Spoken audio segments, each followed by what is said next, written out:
Hello everyone! Welcome back to Dragonfish tutorial video series.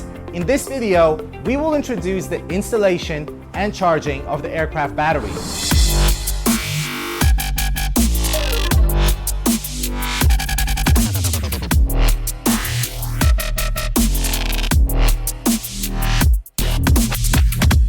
The aircraft needs two batteries to operate. First, align the battery with the battery slot of the aircraft body.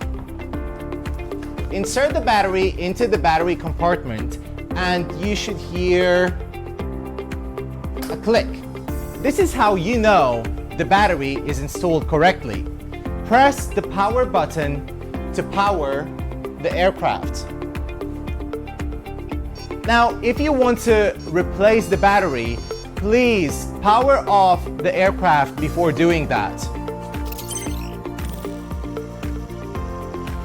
Then, press and hold the buttons on both sides of the battery, lift up and remove it.